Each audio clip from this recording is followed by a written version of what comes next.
September 1 വൈകുന്നേരം ഞങ്ങളുടെ തൊട്ടടുത്ത ആ ഓഡിറ്റോറിയത്തിൽ റിസപ്ഷൻ ഉണ്ട് കേട്ടോ. ഞങ്ങളുടെ നാട്ടുകാരുടെ തന്നെയാണ്.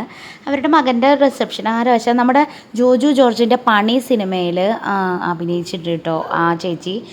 ജോജു ജോർജിൻ്റെ സിസ്റ്ററായിട്ട് അവരുടെ അനിയൻ്റെ കല്യാണമാണ് കേട്ടോ, റിസപ്ഷനാണേ. അപ്പോൾ അതാ ഞങ്ങളെല്ലാവരും കൂടി പോകേണ്ട വീട് നല്ല സുന്ദരനായിട്ടില്ലേ ഗൈസ്, നിങ്ങൾ പറയൂ. അതുപോലെ തന്നെ ബേബിക്കുട്ടി നല്ല ഓണത്തിന് സെലിബ്രേഷൻ ഇട്ട ഔട്ട്ഫിറ്റാണ്. ഇതാണ് ചെക്കനും പെണ്ണും. പെൺകുട്ടീനെ കണ്ട അവരുടെ റിലേറ്റീവാണ്, അതുകൊണ്ട് തന്നെ അവരുടെ തന്നെ മുഖഛായ ഉണ്ട് കേട്ടോ. അപ്പോൾ ഞാൻ അപ്പോഴാണ് അറിയുന്നത് ഇത് അവരുടെ അവൻ്റെ 2 ചേച്ചിമാരെ പോലെ തന്നെ ഉണ്ടല്ലോ എന്ന്. അപ്പോൾ അവരുടെ റിലേറ്റീവ് തന്നെയാണ് കേട്ടോ പെൺകുട്ടി. അപ്പോൾ ചെന്ന ഉടനെ നമ്മൾ ചെല്ലുന്നത് എന്തിനാണ്, അതിന് തന്നെ ജ്യൂസ് കുടിച്ചു കേട്ടോ. ഞാൻ ഗ്രേപ്പ് ജ്യൂസാണ് കുടിച്ചത്. ബേബി എന്തോ വേറെന്തോ കേട്ടോ കുടിച്ചത്. വേദുവും ഗ്രേപ്പ് ജ്യൂസ് കുറച്ച് കുടിച്ചിട്ട് ബാക്കി എനിക്ക് തന്നെ തന്നു കേട്ടോ. അമ്മയൊന്നും കുടിച്ചില്ല കേട്ടോ, ഷുഗറുള്ള കുറേ പേര് കുടിച്ചില്ല ഗൈസ്. അപ്പോൾ ഇതാ ചെന്നപ്പോൾ തന്നെ അവിടെ സ്റ്റേജിൽ ഇതാ ചെക്കനും പെണ്ണും അതുപോലെ തന്നെ അവരുടെ ഫാമിലിയും ആരൊക്കെയോ കൂടി നിൽക്കുന്നുണ്ടായിരുന്നു കേട്ടോ. തിരക്കൊന്നും ഉണ്ടായിരുന്നില്ല, കാരണം തിരക്കൊക്കെ വരണേ ഉണ്ടായിരുന്നുള്ളൂ. ഞങ്ങളൊരു 5 മണി 5:30 ആകുമ്പോഴേക്കും ഞങ്ങളെത്തി. പിന്നെ കുറച്ച് നേരം അവിടെ ഇരുന്നിട്ട് നമ്മൾ ഭക്ഷണം കഴിക്കാൻ പോയി ഗൈസ്. നോക്കുമ്പോൾ അവിടെ ബൊഫയാണ് ഗൈസ്. പ്ലേറ്റ് എടുത്തിട്ട് നമ്മൾ ഇങ്ങനെ നടക്കണം, അതാണ് എനിക്ക് ഏറ്റവും പറ്റാത്തത്. അപ്പോൾ അത് അവിടെ ഫുഡിൻ്റെ അവിടെ ഫുള്ള് തിരക്കുണ്ട് കേട്ടോ.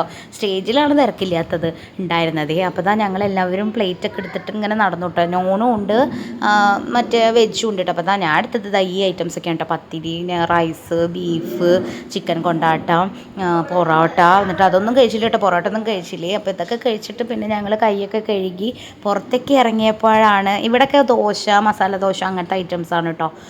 നമ്മൾ പിന്നെ നോണല്ലേ കഴിക്കല്. പുറത്തൊക്കെ ഇറങ്ങിയപ്പോൾ അപ്പോൾ ഒട്ടുക്കത്തെ തിരക്ക്. നമ്മുടെ പോപ്കോണ്, അതുപോലെ തന്നെ കോട്ടൺ ക്യാൻഡി, പഞ്ഞിമിഠായില്ലേ അത്, ഐസ്ക്രീം, ഗുലാം ജാമ്, പിന്നെന്താ വേറെ എന്തൊക്കെയോ ഐറ്റംസ് ഉണ്ട്. അമ്മ தான் വരുന്നത്, എന്താ പറയുക, പോപ്കോൺ കിട്ടണില്ല പറഞ്ഞിട്ടാണ് കേട്ടോ വരുന്നത്. ഞാനൊന്നും മേടിക്കണില്ല, എനിക്കതൊന്നും കിട്ടണില്ല, ഭയങ്കര തിരക്ക്, എനിക്കത് വയ്യ പോവാന്ന് പറഞ്ഞിട്ടോ. പക്ഷേ അമ്മയ്ക്ക് അവിടെ അടുത്തുള്ള കുട്ടി അമ്മയുടെ അത് കണ്ടിട്ട് പോപ്കോൺ കൈ കൊടുത്തു കേട്ടോ. അപ്പോൾ ഇതാണ് ഗൈസ് ആ പണി സിനിമയിലെ ചേച്ചി, അതാണ് കേട്ടോ ആ പിങ്ക് സാരി, ആ കല്യാണ ചെക്കൻ്റെ അപ്പുറത്ത് നിൽക്കുന്നതാണ് അവൻ്റെ ചേച്ചി. അതാണ് പണി സിനിമയിലെ നായികയല്ല കേട്ടോ, ജോജു ജോർജിൻ്റെ സിസ്റ്ററായിട്ട് അഭിനയിച്ചിട്ടുണ്ട് ആ ചേച്ചി സിനിമയിൽ.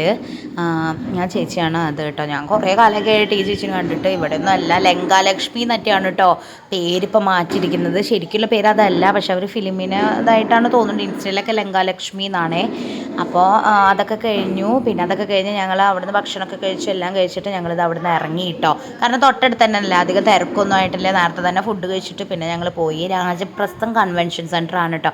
അവിടെ തന്നെ 2 ഓഡിറ്റോറിയം ഉണ്ട്, ഒന്ന് AC ഉള്ളതും പിന്നെ ഒന്ന് AC ഇല്ലാത്തതും, അങ്ങനെ എന്തൊക്കെയാണ് കേട്ടോ. പിന്നെ തിരിച്ച് വീട്ടിൽ വരുമ്പോൾ ഞങ്ങളുടെ വീട്ടിലൊരു അതിഥി ഉണ്ടായിരുന്നു ഗൈസ്. അപ്പോൾ ഇത്രയേ ഉള്ളൂ ഇന്നത്തെ ഒരു വീഡിയോ. അപ്പോൾ ബൈ.